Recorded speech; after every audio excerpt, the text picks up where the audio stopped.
కొన్ని కారణాలు ఉన్నాయి యేసు ప్రభు వారు ఎందుకు తిరిగి లేచారని, అవి చెప్పాలి. మొదటి కారణం, మరణాన్ని గెలవటం కోసం ఆయన తిరిగి లేచాడు. పాపాన్ని సమాధి చేసి మనందరికీ విజయమునివ్వటం కోసం, విజయాన్ని ఇచ్చాడు అని తెలియచేయటం కోసం ఆయన తిరిగి లేచాడు. దేవుని స్తోత్రం, హల్లెలూయా. ఉదాహరణకి కొరింథీయులకు రాసిన మొదటి లేఖ 15వ అధ్యాయం 55 నుండి 57 వరకు చదువుకుందా. అమ్మ మైక్ తీసుకో తల్లి. ఓ మృత్యువా, అమ్మా స్టార్ట్ చేసి నువ్వు చదువమ్మా. ఓ మృత్యువా, ఓ మృత్యువా, నీ విజయము ఎక్కడా? నీ విజయము ఎక్కడా? ఓ మృత్యువా, ఓ మృత్యువా, బాధ కలిగింపగలిగిన నీ ముల్లు ఎక్కడా? నీ ముల్లు ఎక్కడా? దీన్ని ఏమంటారు తెలుసా? ఒక పక్క ప్రశ్నార్థకం. ఓ మృత్యువా, నీ విజయం ఎక్కడా? ఓ మృత్యువా, బాధ కలిగింపగలిగిన నీ ముళ్ళు ఎక్కడా అని పౌలు గారు సాతానుని అడుగుతున్నారు.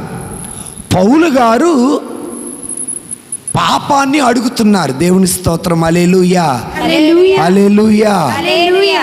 చదువమ్మా. మరణపు ముళ్ళు పాపమునకున్న బలము ధర్మశాస్త్రమే. కానీ మన ప్రభువైన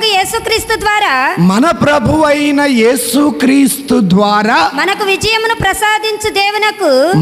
విజయమును ప్రసాదించు దేవునికి కృతజ్ఞతలు. గట్టి చప్పట్లు కొట్టి దేవుని స్తుతిద్దాం. ఈ మాట ఎందుకు చెప్పానంటే, మనకు విజయమునివ్వటం కోసం ఆయన తిరిగి లేచాడు. మనం ఓడిపోవటం దేవునికి ఇష్టం లేదు. మనం ఎవరి బిడ్డలమే? ఏ తల్లి కూడా తన కూతురు తన కొడుకు ఓడిపోవాలని కోరుకోడు. ఏ తల్లి కూడా తన కూతురు తన కొడుకు పరీక్షలో ఫెయిల్ అవ్వాలని కోరుకోరు. సంసారంలో ఫెయిల్ అవ్వాలని కోరుకోరు. వారు కోరుకునేదల్లా ఒక్కటే, నా కొడుకు మంచి మార్కులతో పాస్ అవ్వాలి, ఆడే ఆటలో గెలవాలి.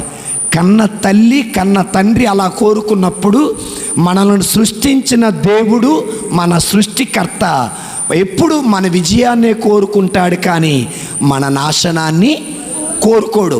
మనం నాశనం అయిపోతుంటే ఓర్చుకొని నాకెందుకులే అనుకునేవాడు కాదు మన ప్రభు అయిన యేసయ్య. నీకు విజయాన్ని ఇచ్చేవాడు, నీకు గెలుపునిచ్చేవాడు, నిన్ను తలలాగా ఉంచేవాడు, నిన్ను తల ఎత్తుకునేలాగా చేసేవాడు, నీ మరణపు ముసుగును తీసేవాడు, నీ అవమానపు తెరను తీసివేసేవారు, నీ దుఃఖపు తెరను తీసివేసేవారు నా ప్రభు అయిన యేసయ్య.